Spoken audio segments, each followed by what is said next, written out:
Now I'm going to present to you a very philosophical kind of problem that is going to be there for most people in 3D. So my question to you is, if 3D is indeed about data manipulation and everything that we do or data manipulation of, right?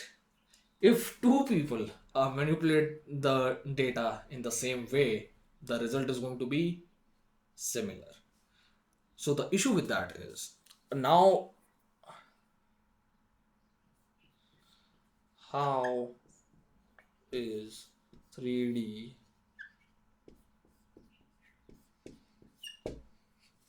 right? So if I were to ask you, what is art, right? So we call ourselves 3D artists, or end up creating the same product by knowing the same stuff. So the thing with, if you now let's look at other fields that are actually like we consider arts, right? Let's take or talk about music, for example, right? Now music has a knowledge base known as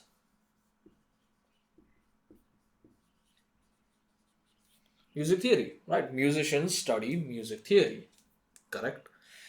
This is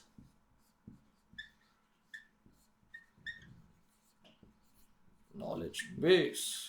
Now, musicians study music theory, which is their knowledge base, correct? And then how do they make original pieces of art or original piece of music? It's through,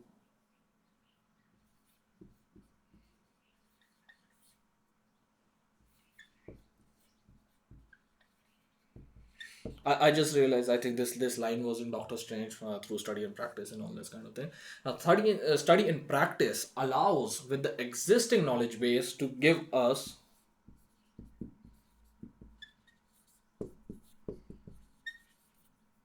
original pieces, right? It makes sense because they study music theory, they understand the language of music and how one musician can communicate to another by using music theory, by using music charts and all these kind of things. And it's okay, fine, and it's fine if you're not a musician, but hear me out, right? So even if you look in something like an art form such as music, they study the knowledge base, they study, then they practice all of these things, then they're able to create original pieces, and then original pieces are just actually variations of, or well, or technically if something they've studied and they are inspired by. So if you ask an artist or a musician who are their favorite composers and all these kind of things, and so they borrow these kind of like small techniques from other artists, the way they write, the way they kind of listen to write the guitar parts or something like a particular instrument. And to the point that in music production, there is a point in mixing, that mixing engineers who are doing the mixing for the song will reference a track, in the sense that they'll reference a really well produced track and try to recreate the same thing in their own mixes. So that means they're kind of like trying to copy that off, but it is of course not the same because the lyrics and everything, the speed, the tempo and everything is going to be a bit different and not the thing, but it is going to be a variation of an original piece, right? So that's an overgeneralization of what art is look like, or what art looks like. Right now, let's see if there is some kind of thing that we can do in 3D as it is in music. Now, the problem arrives when we're looking at 3D, right? What is a knowledge base? That's the biggest question that I have for you, and like they took me a while to crack this myself.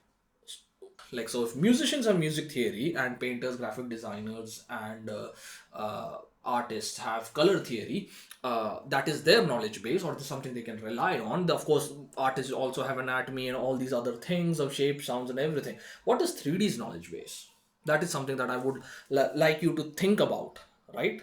Because I can give you study and practice on in a very much more easy way. So what is our,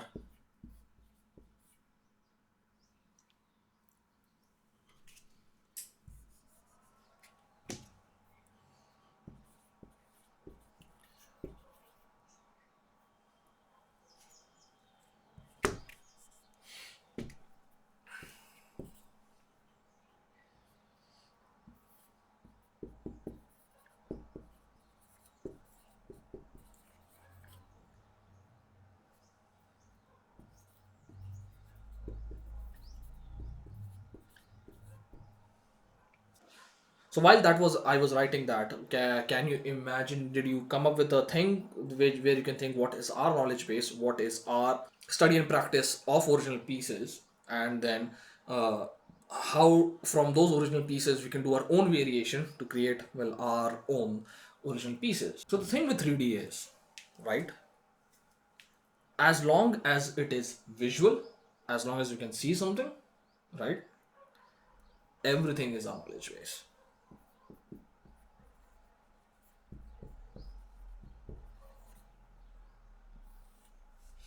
I can prove that to you, right? So now, and because everything, now I'll explain that why everything is our knowledge base in just a while. But that also opens our mind to something else. We can study and practice almost everything.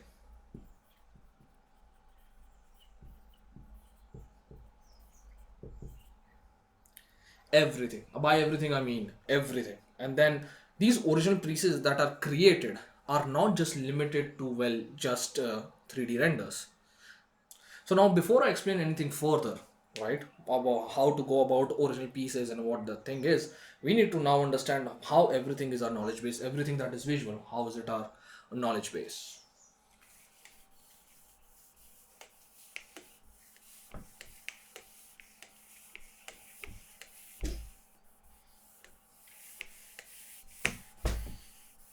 We achieve the same results that architecture can achieve visually by modeling them, which was, as we talked about earlier, shaping the geometry, right? So if we have more knowledge about architecture, right, then we can do the same thing that we can do about. So our knowledge base now becomes of architecture, becomes a knowledge base. We know there are books written on architecture and other things that allow us to not only interpret information but to look at architecture in a way that will allows us to manipulate it and to do things to it. So architecture becomes our knowledge base, right?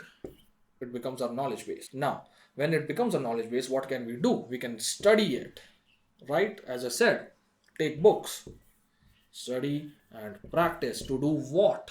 To study original pieces. What do you mean by original pieces? Well, if somebody there's a great architecture and you're just a 3D artist, you can take up a book, you can study and practice it and understand how architecture works in that person's head, or for a particular piece or a particular time frame or a particular, well, college professor giving a particular lecture on a particular building, and understand the an original piece and what made the architecture the architect to build that kind of piece. So obviously, and then when original pieces are studied, the reason the 3D artists are so different from other kinds of art is because we can create not only a variation of that, right? We can do variation, but exact copy of it. And that is known in art, in artistic terms, to make a cover. Essentially, like if you're a musician and you put up another cover of someone, even if it's a variation, you owe the copyrights to someone else. But well, if you're a 3D artist, you can, well, you can take the rights to an Eiffel Tower, I guess. Not really, not no, no, not a very good example. But what I mean by that is, so now we're going to take a look at something else. We're going to take something out of here, right? We're going to take out architecture,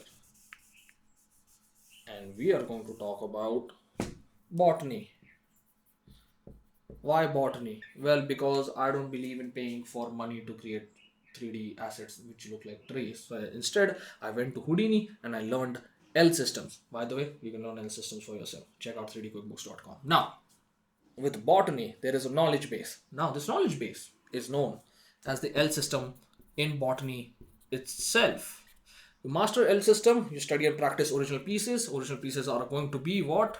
Trees. Okay, that's really bad, but you get the idea. Original pieces are trees that are outside, and then you can observe for yourself. Then these original pieces, then we can create variations or a copy of them. Boom! Botany, right? Terrain.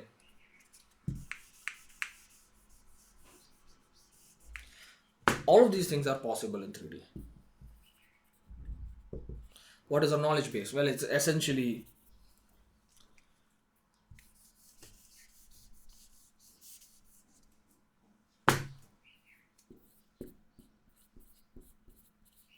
essentially geology, right? Because, well, I don't know if that's actually the term, but we are studying rocks and how the sedimentation and over time it affects, right? Study and practice it. How? Well, actually, this is far much easier because Gaia has actually done a lot more than we can ever ask it to do. And it is, again, Gaia is something that you can learn for yourself. You can do it on your own, right? Study and practice original pieces. How? I mean, it's not going to say Gaia, but this is geology. So basically, all the functions and all the things are done. So, but how can we study and practice original pieces of terrain? By visualizing them, right? We are 3D artists, so we are supposed to use our eyes to capture something that we see in real life or images, and we are taking reference points from them, and then we are trying to create an original piece or try to copy it from nature and try to make sense out of it. You can also look at other 3D other artists who have made terrain creations. Look at the original pieces, variation or a copy of it, and then you will have your own, right? Now, real life objects. So, well, or so real life objects. So if you when you're trying to give shape to something like a gun or something, so now you're coming into the idea of hard surface modeling and other types of modeling, which I'll explain a little bit later. But essentially, you're trying to do the whole what I taught you in the beginning, that it in 3D software the data manipulation is of shape, and then we texture and then we render it, right? So real life objects and all these other things are going to be based on, well, your ability and knowledge to do shape. So now if we put shapes here, right? Now here's the magic part about it. Shape. So now there is a knowledge base for that, which is going to be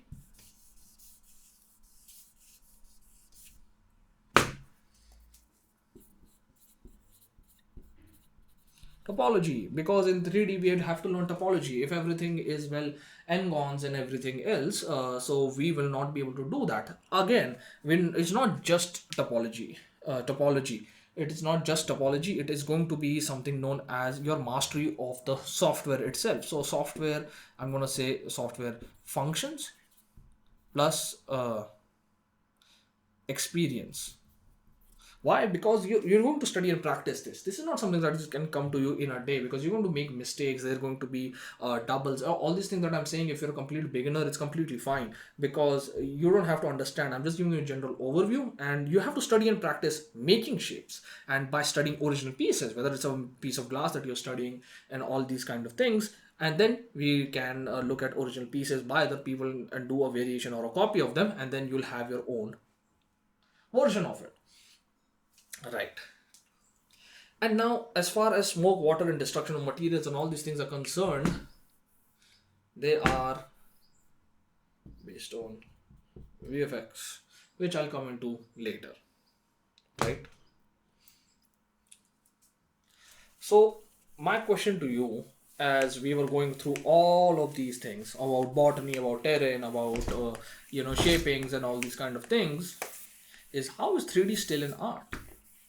If two people manipulate the same data in the same way, how is it still an art? Because art is defined by the fact that you're doing it. So how is 3D an art, right? So if you think about art, how is 3D an art? So it can't be original pieces. I'll tell you why. Because musicians have been copying each other, and there are obviously musicians who are just cover musicians, and of obviously the whole idea behind an orchestra is that, well, you're paying, like, that's essentially they are covering or playing with scale about someone else's composition. So they're not creating an original piece in the moment of that thing. So around whatever, how many number of people are there in an orchestra, they're not performing an original piece of their own. So they're doing something that is written on a sheet of music, but we consider them artists, right? It is, so the idea becomes a little bit skewed. So is it study and practice,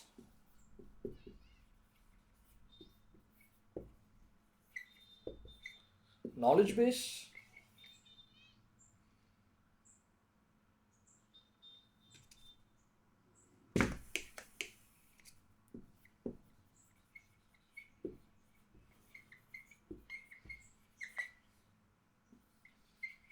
or creation. So for musicians, I'm gonna say something like this, but I'm gonna relate it back to 3D is performance, right? Right? Creation, right? So you're performing, but you're creating music, so you're performing music, right? Or original. That's bad handwriting, but you get the idea. So in theory, as I've told you, the knowledge base is now covered through everything. So if you're trying to do an architectural representation, whether it's interior or exterior or whatever it is, you need to understand the basics of something of that particular field in order to make it come to life, right? And study and practice is obviously there. As we can see in 3D, we do study and practice topology and like other forms of creation. Other forms like terrain and like botany and all these kind of things, especially creating clouds as well, they need to be studied and they need to be practiced, right? So we do that. And then the last part of 3D is very easy, creation. So we're performance based. So what is meant by performance, right? The funny thing about music is, if they have not studied or practiced and they don't know music theory and they still are able to perform or create an original piece, they're still an artist, right? So with 3D, the thing is, if we study and practice and we have the same knowledge base, and creation is comes in the form of original or performance, then we technically are artists as well. But in 3D industry, what is happening is, this difference between performance and original is super fluid, which means 3D artists are going between performance and originality almost all the time. I know this is supposed to be in flux. So in if a musician is supposed to be performing, then they're not doing their original work, right? So the distinction is very clear from day one, from the get go.